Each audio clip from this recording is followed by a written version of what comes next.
So, yun, kakatapos ko lang mag 16 kilometer run ngayon using Antas G21 version 4. Ito yun. So, this is Antas Daily Trainer. Actually, sa ibang countries like Europe, ang tawag nila dito is Champion 4. So, ito version 4 na. May Champion 3, may naging G21 version 3. So, ito yung latest nila. And para sa mga hindi nakakalam, ito yung unang Anta na gumamit ng PG7 Ultra midsole. Okay, iba to dun sa naunang PG7 midsole. This is a lang upgraded midsole na PG7 na. So, ang main difference ng PG7 Ultra is it's bouncier, it's lighter, and it's faster, basically. So, pwede siya talagang pang daily training. Basing sa research ko, madami yung nagpe-praise dito sa model na to kasi kino-compare nila sa ibang brands na with the same category na mas mahal. Doble ang presyo nila. Ito half the price. I tested it now with the 16-kilometer run with different paces. May mabilis, may mabagal. Para masabi ko talaga na daily trainer talaga siya. After ng long run kanina, there are 4 things ang na-discover ko sa kanya na that made me say na ito na yung nasa sa top 1 kong daily trainer running shoes. Yung last ang talagang nag-set ng deal kung bakit ko nasabi ito na yung top 1 for me. Yung first is it's really light. Para sa maximal, sub-maximal cushion, 28mm, yung kapal dito, makapal siya pero magaan siya. Doon sa mga parts na mabagal, biglang bibilis ako yung takbo. Nafe-feel ko talaga nakakasabay siya sa pace ko. Hindi ko nafe-feel na nahihirapan yung shoes dahil sa weight. So, ang malaking bagay yun sa mga sprints, sa mga intervals, ganyan. Okay, wait.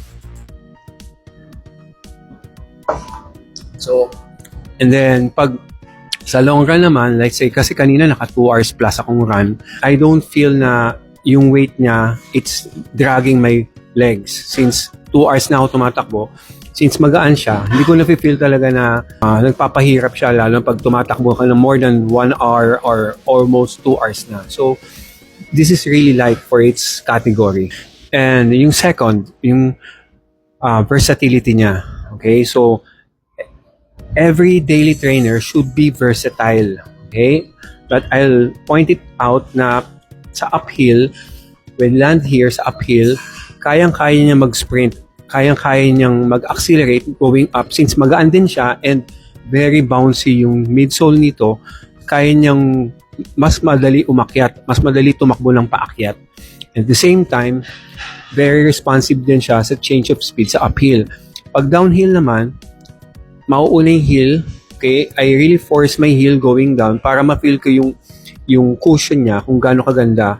Maganda ang cushion niya kasi very soft and bouncy. At the same time, very stable yung side niya. Kasi ang problema sa ibang masyadong malalambot yung heel, malambot nga sila, kaso unstable naman.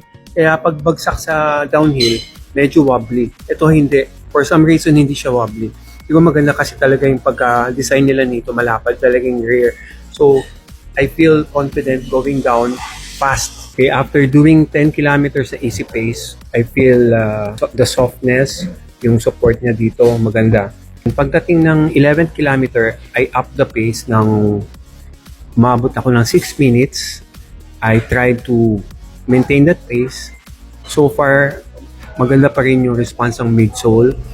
Considering na more than 1 hour na ako tuloy-tuloy tumatakbo. Maganda yung bounce niya. And I'm almost landing sa midfoot. Halong heel to midfoot. So far, yung shape ng midsole niya stays the same. Yun ang maganda sa kanya. Hindi nag-iiba na yung shape niya. Kahit tuloy-tuloy yung takbo ko ng more than 1 hour, maintain pa rin yung shape niya. Yun ang maganda sa kanya. Very resilient yung midsole niya. It feels like a gel actually. It feels like a gel, a solid gel na malambot siya. Pero pag bounce, pagbalik niya, same shape. Kaya mamaya, sasabihin ko yung isang reason kung bakit nagustuhan ko talaga to. Yung isang reason eh. Again, this is really good for long runs. Okay. So, pagdating ng last 5 kilometers, I did a tempo pace. That's comfortable, hard pace. And that's around 5 minutes 45 to 6 minutes pace for me. So far, I feel na very responsive pa rin yung midsole niya. Since magaan nga siya, kaya ko pa rin itakbo ng mabilis kahit more than 1 hour na yung takbo ko. Pwede siya sa easy runs, recovery runs, tempo runs, threshold runs, speed intervals, and long runs. Then third reason, yung hindi siya lumulundo. Okay, even after 2 hours of running, continuous 2 hours of running with different paces, with uphill, downhill terrain, and minsan galing ako sa pedestrian lane, bababa ako sa main road, puro bagsak, akyat baba. Ang daming parts na talagang bumibagsak ko to. I don't feel any point of the run na naiiwan yung midsole niya na naka-flat na.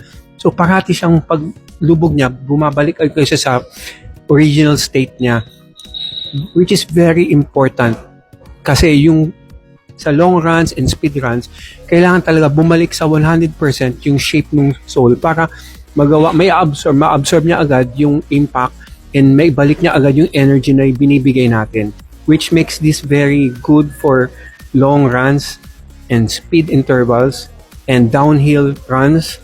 And yung fourth reason, and yun din yung main reason bakit ko nasabing ito ang nagland sa top 1 ko for a daily trainer, is yung price. Yung presyo niya is half the price compared dun sa mga bang brands with the same category. Wala rin silang carbon plate. Ang feeling talaga nito is para siyang super critical foam na. Ganung level na siya. It's yung foam niya is bouncy, responsive, light, and highly resilient. Sabihin, kaya niyang i-maintain yung shape niya, inform niya, and very supportive siya even sa long runs and faster speed. So imagine you're getting all those qualities at half the price. Pero ang quality niya halos kapareho ng mga mas mamahaling daily trainers. So kanino ko i-recommend yung shoes na to? Kung beginner ka and you only want one shoes, you can get this and you can use this sa halos lahat ng running sessions mo. You can do this for your easy runs, long runs, and you can even race on this sa first 3K race mo or 5K race or even 10K race kung gusto mo talaga. Imagine, makakamura kayo kasi 3 shoes ang equivalent ng isang ganito lang. Believe me, ang dami ko na nagamit na ibang shoes.